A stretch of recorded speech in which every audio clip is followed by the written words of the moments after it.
আপনি স্বামী আপনার স্ত্রীকে আপনি অনেক ভালোবাসেন, কিন্তু স্ত্রী আপনার প্রতি ভালোবাসা সেরকম নাই, বা স্ত্রী তার স্বামীকে অনেক ভালোবাসেন কিন্তু স্বামী সেভাবে ভালোবাসেন না। এরপর নবী সাল্লাল্লাহু আলাইহি ওয়াসাল্লাম নিজেই বলেছেন, আমি কি একটা আমলের কথা বলে দিব না তোমাদেরকে, যে আমলটা করলে তোমরা একে অন্যের প্রতি ভালোবাসা অনুভব করবে, ফিল করবে, তোমাদের অন্তরে ভালোবাসা আসবে, সে আমলের কথা কি বলে দিব না? এরপর নবী সাল্লাল্লাহু আলাইহি ওয়াসাল্লাম নিজেই বলেছেন, আফশুস সালামা বাইনাকুম, তোমরা তোমাদের মধ্যে সালামের ব্যাপক প্রচলন ঘটাও। তুমি যদি কাউকে চাও যে লোকটা তোমাকে ভালোবাসুক, তাহলে তাকে সালাম নিবেদন করো। তাকে যদি তুমি সালাম নিবেদন করো, আল্লাহ রাব্বুল আলামিন তার অন্তরে তোমার প্রতি ভালোবাসা দিয়ে দিবেন।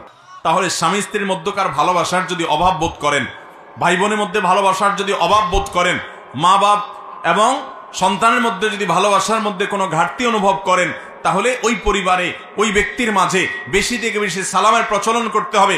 কারণ সালাম একজনকে অন্যজনের প্রতি আসক্ত করে, একজনকে অন্যজনের প্রতি ভালোবাসা তৈরি করে দেয়।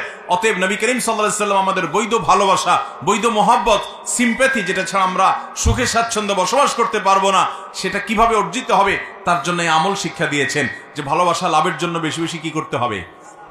সালামের প্রচলন দিতে হবে। দ্বিতীয়ত নবী করিম সাল্লাল্লাহু আলাইহি ওয়াসাল্লাম আরেকটা হাদিসে আমাদেরকে শিক্ষা দিয়েছেন একে অন্যকে হাদিয়া এবং উপঢৌকন দেওয়া।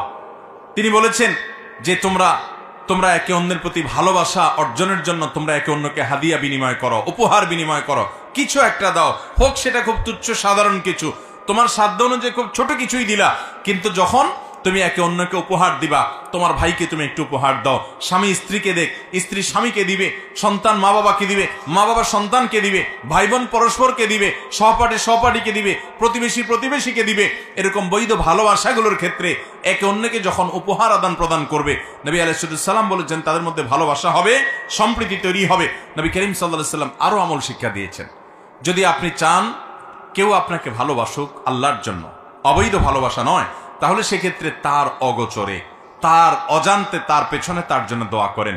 আপনি আপনার ভাইকে অনেক ভালোবাসেন কিন্তু আপনার ভাই আপনাকে ভালোবাসে না, আপনি স্বামী আপনার স্ত্রীকে আপনি অনেক ভালোবাসেন কিন্তু স্ত্রী আপনার প্রতি ভালোবাসা সেরকম নাই, বা স্ত্রী তার স্বামীকে অনেক ভালোবাসেন কিন্তু স্বামী সেভাবে ভালোবাসেন না, তাহলে তার অগোচরে, তার অজান্তে, তার পেছনে তার জন্য দোয়া করেন। আল্লাহ আপনি তাকে কল্যাণ দান করেন, আল্লাহ আপনি তাকে হেফাজত করেন, আল্লাহ আপনি তার জীবনে বারাকা দান করেন, আল্লাহ আপনি তার উপরে সন্তুষ্ট হয়ে যান, আল্লাহ তাকে আপনি মুত্তাকি বানায় দেন, আল্লাহ তাকে আপনি জান্নাতি আমল করার তৌফিক দান করেন। যত বেশি তার জন্য আপনি দোয়া করবেন, তার অগোচরে, তার পেছনে, তার অজান্তে আল্লাহর কাছে তার জন্য দোয়া করবেন, আল্লাহ তাআলা তার অন্তরে আপনার ভালোবাসা তৈরি করে দিবেন।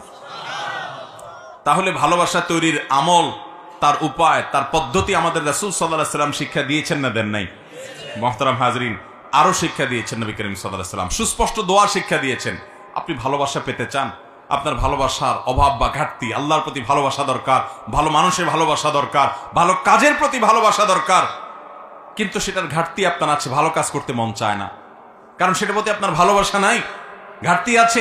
তো নবী সাল্লাল্লাহু আলাইহি ওয়াসাল্লাম দোয়া শিক্ষা দিয়েছেন, আল্লাহুম্মা ইন্নী আসআলুকা হুব্বাক, আল্লাহ আপনার কাছে আমি চাই, কি চাই? আপনার কাছে আমি চাই আপনার ভালোবাসা। আল্লাহ আপনার কাছে আমি কি চাই? আপনার ভালোবাসা চাই। আল্লাহ আপনার কাছে আপনার ভালোবাসা চাই। ওয়া হুব্বা মান ইউহিব্বুক, এবং যারা আপনাকে ভালোবাসেন সে মানুষগুলোর ভালোবাসা চাই, তাদের প্রতি যেন আমার ভালোবাসা হয়, আমার প্রতি যেন তাদের ভালোবাসা হয়। ওয়া হুব্বা আমালিন ইউকাররিবুনি আও ইউবাল্লিগুনি ইলা হুব্বিক, এবং এমন আমলের প্রতি আমার যেন ভালোবাসা হয় যে আমল আমাকে আপনার কাছাকাছি নিয়ে যাবে। তাহলে নবী সাল্লাল্লাহু আলাইহি ওয়াসাল্লাম ভালোবাসার জন্য দোয়াও শিক্ষা দিয়েছেন, অধিক পরিমাণে সালাম দেওয়ার কথা বলেছেন, হাদিয়া উপহার বিনিময় করতে বলেছেন, অনুপস্থিতিতে তার জন্য যাকে ভালোবাসতে চান, যার ভালোবাসা আশা করেন তার জন্য দোয়া করতে বলেছে। এবং নবী সাল্লাল্লাহু আলাইহি ওয়াসাল্লাম দোয়া শিক্ষা দিয়েছেন, ভালোবাসা লাভের দোয়া।